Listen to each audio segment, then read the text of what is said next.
안녕하세요. 윌리TV의 윌리입니다. 조 바이든 대통령은 첫날부터 행정명령을 무려 17개 서명을 했습니다. 최근 대통령들과 비교해보면 놀라운 숫자인데요. 트럼프 대통령은 첫날 1개의 명령을 서명했었고, 오바마 대통령은 0개, 부시 대통령도 0개, 빌 클린턴 대통령은 1개의 대통령 행정명령에 서명을 한 바 있는데요. 바이든 대통령은 무려 17개의 서명을 한 것입니다. 거기에 둘째 날에는 10개를 추가로 서명하면서 최근 대통령 중 가장 과감한 행보를 보이고 있습니다. 이번에 서명한 행정명령의 중요한 내용들을 주제별로 간단하게 다뤄보겠습니다. 첫 번째는 파리기후 협약과 WHO 세계보건기구에 재가입하는 결정이었습니다. 파리기후 협약은 오바마 행정부에서 가장 높이 평가하는 외교 성과들 중 하나였죠. 하지만 트럼프 대통령 취임 후 탈퇴를 선언했었습니다. 표면적으로는 인도와 중국 같은 국가들은 석탄, 석유 사용을 계속 허가하는데 미국은 왜 못하는가? 미국 산업이 위태로워진다 였고요. 조금 더 정치적인 해석을 하자면 자신의 지지층을 고려한 결정이었죠. WHO 세계보건기구의 탈퇴는 중국과 WHO 수뇌부들과의 긴밀한 관계에 불만을 표현하면서 중국도 WHO도 팬데믹 상황을 투명하게 공개하지 않았고 협조하지도 않았다고 하면서 탈퇴를 선언했었죠. 그리고 미국의 현재 상황에 대한 책임을 모두 중국과 WHO에 돌리기도 했었습니다. 바이든 행정부는 세계 환경 보호와 국제기구들에서의 역할에 중점을 둘 것으로 예상이 되는데 이번 행정명령을 그런 맥락으로 이해하시면 될 것 같네요. 두 번째는 키스톤 엑셀 파이프라인에 대한 허가를 철회했습니다. 키스톤은 캐나다의 알버타 지역에 매장되어 있는 석유를 파이프라인을 건설해서 미국으로 수출하는 프로젝트인데 오바마 정부에서는 계속 거부되다가 트럼프 정부에서 행정명령으로 허가를 받았던 그런 프로젝트이죠. 하지만 다시 미국의 민주당의 대통령이 취임을 하면서 허가를 철회하게 되었습니다. 가장 큰 이유는 이 대규모 정유용 파이프라인 건설은 많은 환경 문제를 야기하고 인권 문제들과도 연결이 되어 있어서 민주당 측의 노선과 맞지 않다. 거기에 미국은 에너지를 더 이상 수입할 필요가 없는 100% 에너지 독립국이 된 상황이기도 해서 이런 결정을 내린 것으로 보입니다. 그리고 화석 에너지보다는 클린 에너지 산업을 육성하려는 바이든 행정부의 스탠스도 엿볼 수가 있습니다. 세 번째는 중남미 이민자들, 중동 국가 여행자들 관련 명령이었습니다. 트럼프 대통령이 정치적 문제로 여행을 금지했던 국가들, 이란, 리비아, 소말리아, 시리아, 예멘, 수단, 나이지리아 등에 대한 여행 규제를 풀었습니다. 대부분 트럼프 대통령이 이슬람 국가들을 타겟으로 했던 행정명령이었었죠. 그리고 멕시코와 미국 국경에 세워지고 있던 벽에 대해서도 공사를 당장 중단하라고 이 조 바이든 대통령이 행정명령을 했습니다.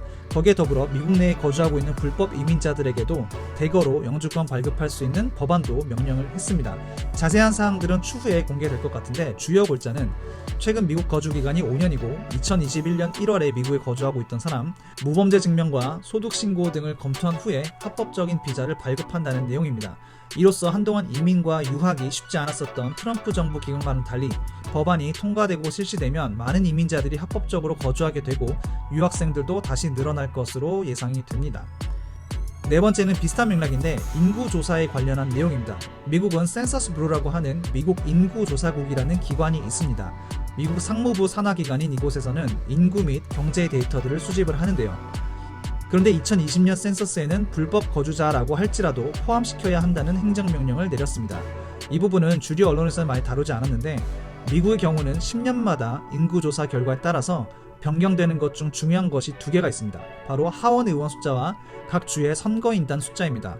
바이든 대통령과 민주당 입장에서는 현재 불법 이민자들의 거주 상태를 합법으로 바꿔주고 미국 인구조사에 포함시켜서 민주당의 하원 의원 수도 높이고 각 주의 선거인단 숫자도 많이 확보할 수 있는 초석을 다진 것이라고 볼 수 있습니다. 마지막이자 다섯 번째는 코로나 관련된 행정명령이었습니다. 팬데믹 관련한 행정명령을 둘째 날 더 디테일하게 다루면서 10가지를 추가로 서명하였는데요.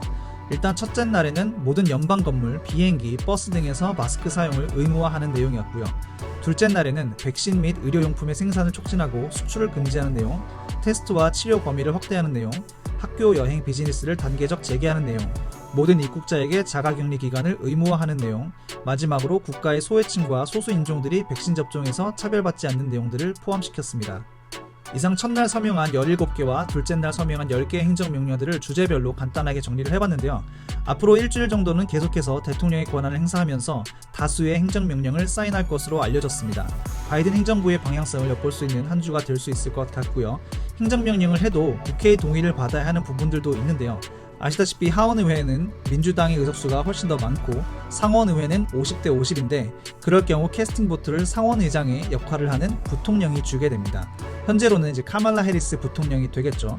그래서 민주당은 이번 선거를 통해서 소위 말하는 트리플 크라운을 달성하게 되었는데요. 백악관과 상원의회, 하원의회를 모두 장악하게 된 것이죠.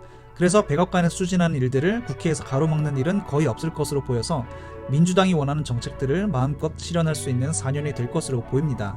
그래서 첫 번째 주에 바이든 대통령이 내리는 행정명령들을 통해서 앞으로 4년 동안 일어날 일들을 어느 정도 예상할 수 있을 것으로 보이는데요. 이상 바이든 대통령이 취임 후 내린 행정명령들을 중심으로 한번 정리해 보았습니다. 이 영상이 도움이 되셨다면 구독과 좋아요 부탁드리겠습니다. 감사합니다. 윌리TV의 윌리였습니다.